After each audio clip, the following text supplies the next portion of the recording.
जय श्री राम, राम राम, नमस्कार। Education system Bihar में आपका स्वागत है। आज के स्टूडियो में बिहार टीचर बहाली 7वें चरण प्राइमरी, माध्यमिक, उच्च माध्यमिक, सीटेट, बीटेट, एस्टेट के बारे में कुछ ज़रूरी बातें करने वाले हैं, महत्वपूर्ण जानकारी साझा करने वाले हैं। जैसा कि आप लोग जानते हैं, बड़ी खबर निकलकर जो सामने आ रही है बीपीएससी अध्यक्ष के माध्यम से, आप लोग भी सुने होंगे। और विज्ञापन के संबंध में जो बातें स्पष्ट हुई हैं, 1, 2, 3 ऐसे ही कुछ बोले हैं, तो मान कर चलते हैं 2-3 दिन में बीपीएससी विज्ञापन के संबंध में बातें किए हैं।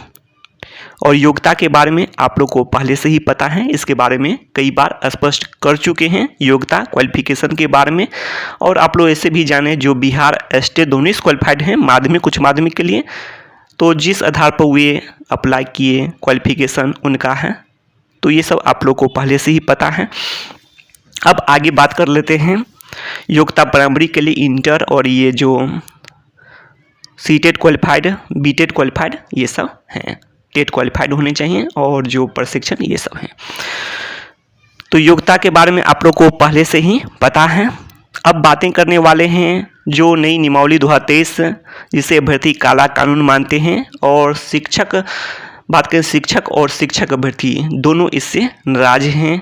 शिक्षक संघ द्वारा भी बातें की जाती हैं कि जो प्रधान शिक्षक के लिए जो आप लोग जानते हैं, यहाँ पर आप लोग देख रहे होंगे पब्लिक डोमेन में किए गए, और जो प्रवेश पत्र आने के बाद इसको आप लोग जानते हैं, इसको पूरी तरह से रद्द जैसी बातें निकलकर सामने आई और विचार विमर्श लिए जा रहे हैं। तो 3 महीने मान के चल सकते हैं, 2-3 महीने विचार विमर्श के लिए, और अभी तक कुछ नहीं हुआ है।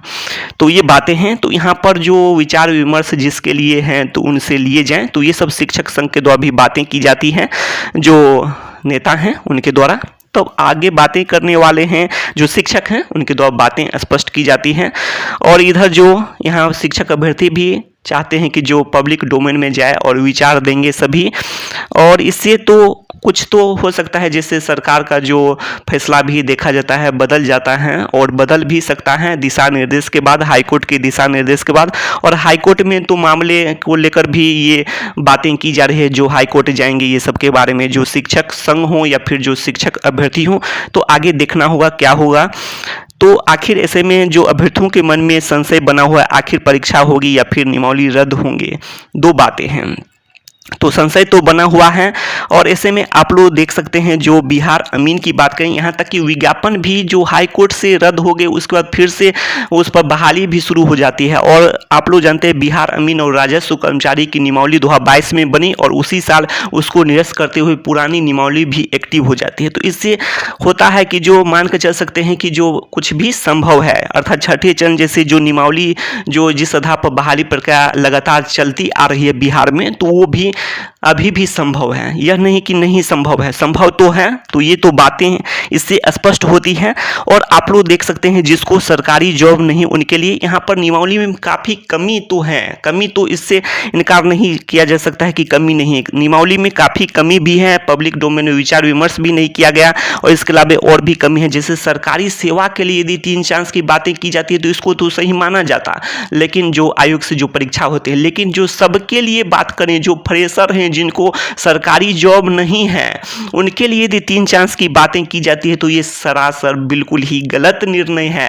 और ये ऐसे में तो 3 साल में यदि 3 साल लगातार वैकेंसी आई और फटाफट यदि आवेदन होते, परीक्षा के लिए समय दिए जाते हैं, तो 3 साल में ही उसका जो इतने क्वालिफिकेशन प्राप्त किए सब कुछ समाप्त हो जाएगा। ऐसे में बिहार में उनको शिक्षक बनने का दुआ मौका ही नहीं मिलेगा। यदि मान के चलते हैं 21 साल से ही 3 साल जोड़ते हैं तो 24 साल में बहुत सारे अभ्यर्थी का ऐसे में हो सकता है। यदि मान के चलते हैं फिर भी तो काफ़ी ऐसे में समस्या है। प्राइमरी के लिए बात कर रहे हैं तो प्राइमरी के लिए और कम भी एज हो सकते हैं उसमें, तो ऐसे में 3 चांस की बातें, और माध्यमिक उच्च माध्यमिक सभी के लिए यहाँ पर तो 4 साल इसको बिताया गया है उम्र में। माध्यमिक उच्च माध्यमिक के लिए तो उम्र ज़्यादा हो सकते हैं सबके, लेकिन प्राइमरी के लिए तो सीटेट हर एक साल होते हैं। तो ऐसे में तो 3 साल के बाद जो हो सकता है किसी का 25 साल के अंदर में ही एज उनको शिक्षक बनने का दोबारा मौका न मिले, ऐसे में 3 चांस के बाद, तो ये भी हो सकते हैं। तो इसीलिए यहाँ पर तो सरासर बिल्कुल ही गलत गलत निर्णय है और कोई चांस नहीं होते हैं। तो ये बातें स्पष्ट होती है। अब आगे बात कर लेते हैं। आप लोग देख सकते हैं तो नियमावली में तो आप लोग मान कर चलें कि झोल है, बिल्कुल ही झोल है, कई झोल हैं और ऐसे में नियमावली में रद्द होने की भी संभावना बन सकती है यदि हाईकोर्ट में मामला चल जाता है। तो नहीं गया तब तो अलग बात है, लेकिन चला गया तो रद्द होने की भी संभावना बन सकती है, या फिर जो प्रधान शिक्षक जैसे जो इस पर विचार विमर्श किए गए वो भी हो सकते हैं, कुछ भी हो सकते हैं यहाँ पर। और विचार विमर्श के बाद जो फैसले बदल कैसे जाते हैं आप लोग देख सकते हैं। हाईकोर्ट से दिशा निर्देश, ये सब फिजिकल टीचर में जो यहाँ तक कि 50 से नहीं करेंगे, ये भी बातें जो उसके जो निदेशक हैं ये सब के माध्यम से, आई सचिव ये सब जो भी हों निदेशक के माध्यम से, लेकिन फिर भी उसमें आप लोग जानते हैं जो क्वालिफिकेशन, जो क्वालिफाइंग अंक की बात कर रहे हैं, फिजिकल टीचर की बात कर रहे हैं, फिजिकल टीचर के क्वालिफाइंग अंक में भी चेंज किए गए, लेटर भी जारी हो गए लेकिन फिर भी चेंज किए गए। तो फैसला बराबर जो सरकारी में भी बदलते रहता है और मुख्यमंत्री जी कहते हैं सरकारी है। तो ये बातें तो हैं। और परीक्षा के संबंध में तो जो बीपीएससी अध्यक्ष की बात करें तो तय किए हैं जो अगस्त में, तो अगस्त तो नहीं तो दिसंबर तक, तो ऐसे में और ये सब यदि हो जाते हैं तो काफ़ी समय भी चले जाएंगे।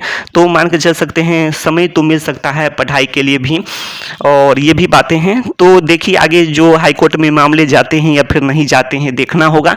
गए मामले तो मान के चलें जो दिसंबर ये सब जो तिथि परीक्षा होगी भी या फिर नहीं भी होगी, इस पर भी संशय हो सकता है। तो ये भी बातें हैं। और नेगेटिव मार्किंग जो 1/4 की बातें कर रहे हैं, तो ये भी बातें हैं। 1/4 अर्थात जो बातें कर रहे हैं नो नेगेटिव मार्किंग होगा या फिर नेगेटिव मार्किंग, तो बीपीएससी अध्यक्ष से कुछ बोले हैं, लेकिन नहीं हो तो और अच्छी बातें हैं। और सिलेबस के संबंध में भी बातें स्पष्ट करने वाले हैं। बीपीएससी अध्यक्ष द्वारा स्पष्ट किया गया है सिलेबस के बारे में। शिक्षक भर्ती के लिए विषय वस्तु माध्यमिक उच्च माध्यमिक के लिए जो बिहार बोर्ड का उस कक्षा का जो सिलेबस होगा, आप लोग भी बिहार बोर्ड का सिलेबस ऐसे में देख सकते हैं ऑफिशियल वेबसाइट पर जाकर, बिहार बोर्ड के ऑफिशियल वेबसाइट पर जाकर आप लोग भी डाउनलोड कर सकते हैं। तो ऐसे में आप लोग को यहाँ भी सिलेबस देखने को मिल जाएंगे, देख सकते हैं। अगले वीडियो में हो सके तो विस्तार से सभी विषय का अलग अलग करके बातें करेंगे। आप लोग विषय भी देख रहे होंगे, तो ऐसे में आप लोग यहाँ पर देखते चलें विषय, और सभी विषय दिए गए हैं सिलेबस के लिए लगभग +2 के। कंप्यूटर साइंस का आप लोग यहाँ पर देख रहे होंगे, भौतिकी का देख रहे होंगे, रसायन का देख रहे होंगे।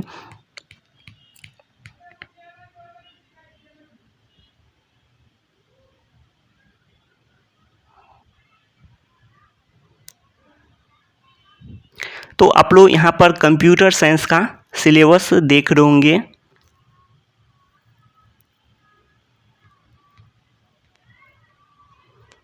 देख सकते हैं क्या क्या हैं। 11 में C++ ही इसमें दिया गया है प्रोग्रामिंग के लिए, पाइथन नहीं है। तो यही बातें स्पष्ट हो रही हैं। कंप्यूटर फंडामेंटल और ये सब आप लोग यहाँ पर देखते चलें, विस्तार से भी देख सकते हैं आप लोग। अगले वीडियो में हो सके तो विस्तार से बातें करेंगे।